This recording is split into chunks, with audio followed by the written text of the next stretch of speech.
अस्सलाम वालेकुम। आज हमारा chapter number 4 exercise 4.2 lecture number 4 है हमारे पास सीक्वेंस एंड सीरीज। आज हम कुछ वर्ड प्रॉब्लम को डिस्कस करेंगे और फिर इंशाल्लाह इसके बाद फिर हम स्टार्ट करेंगे एक्सरसाइज 4.3।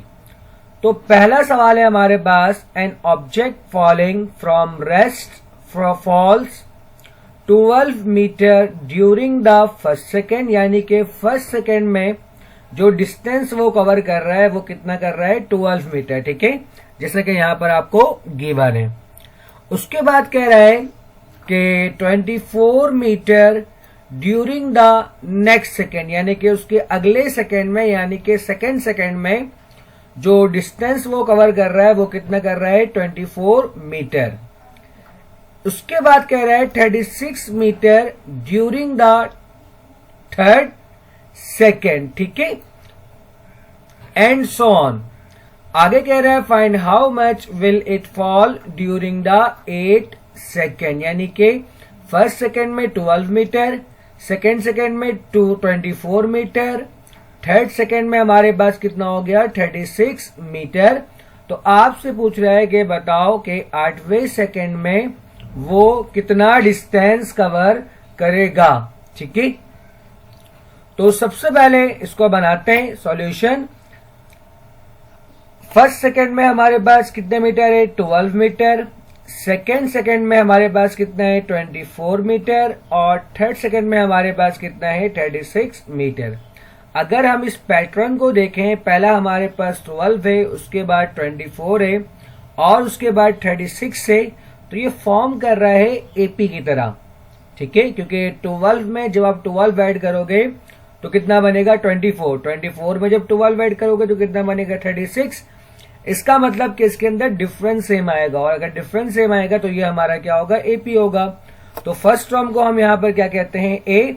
तो पहला जो हमें गिवन है फर्स्ट सेकेंड में कितना है, 12 मीटर, तो ए किसके बराबर होगा, हमारा 12 के। उसके बाद एपी के लिए हम डिफाइन करते हैं second term minus first term, यानी कि 24 माइनस 12 हमारे पास किसके बराबर हो जाएगा, 12 के। आपको कह रहा है 8वें सेकेंड में, इसका मतलब एन हमारा किसके बराबर होगा, 8 के। तो हमारे पास ए डी एन तीनों मौजूद है। तो फॉर्मूला हमारे पास क्या होता है, T n equal to a plus N minus 1 into D.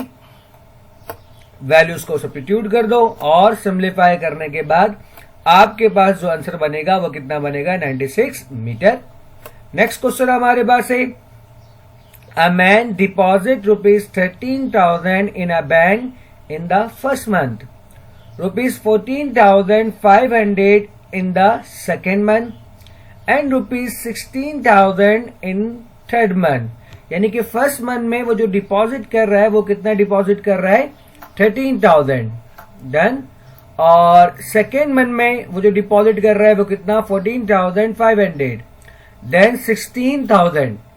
Find how much he has deposit in the bank at the end of a year, यानी कि आखिरी जो मंथ होगा, जो लास्ट मंथ होगा साल के आखिर में, उसमें वो कितना डिपॉजिट करेगा ये आपको बताना है। ठीक है, तो फाइंड करते हैं। अगेन आपको दिख रहा है जो फर्स्ट हमारे पास क्या है, 13,000। सेकेंड मंथ में हमारे पास क्या है, 14,500। थर्ड मंथ में हमारे पास क्या है, 16,000। अगर आप इसको भी बगौर देखो तो ये आपके पास एपी फॉर्म कर रहा है, क्योंकि फर्स्ट में 13 है तो अगले में कितने, 14,500, यानी कि 1,500 का डिफरेंस है। इसी तरह 14,500 और थर्ड मंथ में हमारे पास क्या है, 16,000, यानी कि इसमें भी जो डिफरेंस है वो कितना है, 1,500 का, यानी कि डिफरेंस सेम है। और अगर डिफरेंस सेम है तो इट मीन्स कि ये एपी है। तो हियर फर्स्ट टर्म को हम क्या कहते हैं, ए, यानी कि ए हमारा किसके बराबर हो गया, 13,000 के। उसके बाद D second term minus first term, तो हमारे पास जो डी बराबर आएगा वो किसके बराबर होगा, 1,500 के।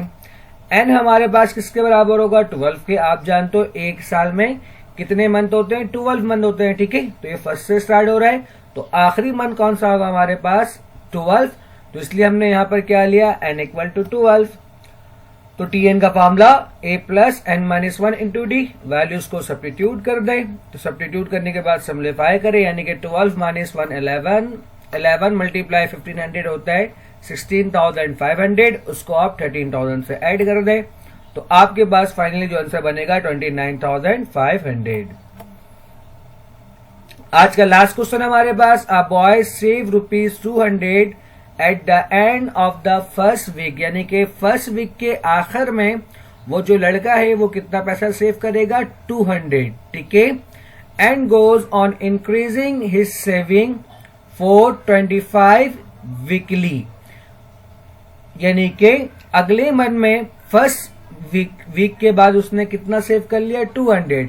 अब सेकेंड वीक के बाद वो कितना सेव करेगा, आपको कह रहा है वो अपने सेविंग में इंक्रीज करेगा, कितना इंक्रीज करेगा, 25, यानी कि सेकेंड वीक में अब वो जो सेव करेगा वो कितना सेव करेगा, 225, ठीक है, क्योंकि पहले वीक में कितना था, 200, तो 25 रुपए का इजाफा होगा तो इट मीन्स के 225 हो जाएगा। उसके बाद वाले मंथ में कितना हो जाएगा आपके पास, 250, अगेन 225 में आप 25 ऐड कर दो, 25 ऐड कर दो तो आपके पास कितना बन जाएगा, 250। तो आगे कह रहा है after how many weeks his weekly saving will be ₹2000, यानी कि कितने वीक के बाद वो सेव कर पाएगा कितना, 2000। तो स्टार्ट करते हैं। सबसे पहले हमारे पास सीक्वेंस ऑफ सेविंग, सबसे पहले first week, after first week हमारे पास कितना है, 200, देन फिर 225, देन 200, 250 एंड सो ऑन, ठीक है। इस तरह वो क्या करेगा, सेविंग स्टार्ट करेगा। और आपसे पूछ रहा है कितने वीक के बाद, यानी कि यहां से आपसे एन फाइंड करने बोल रहा है, विल बी ₹2000, वो कितना सेव कर लेगा, 2000। इसका मतलब ये है कि आपको ये लास्ट टर्म गिवन है यहाँ पर कि हमें टारगेट क्या है, 2000। तो सीक्वेंस का पहला टर्म हमारे पास क्या होता है, ए। डी फाइंड करने के लिए हम सब्ट्रैक्ट करते हैं, 225 माइनस 200 आपके पास कितना हो जाएगा, 25। जो टी एन है ये आपके पास कितना है, 2000, ठीक है, ये लास्ट टर्म है। और एन आपको क्या करना है, फाइंड करना है। तो फॉर्मूला अप्लाई करने के बाद आप वैल्यूज को सब्स्टिट्यूट कर दो। ये प्लस का 200 है, लेफ्ट साइड पर जाए क्या होगा आपके पास, माइनस 200, तो 2000 माइनस 200 आपके पास होता है 1800। 1800 के बाद ये 25 मल्टीप्लाई में, इस तरफ क्या होगा, डिवाइड में, तो 1800 डिवाइड बाय 25 आपके पास बन जाएगा 72।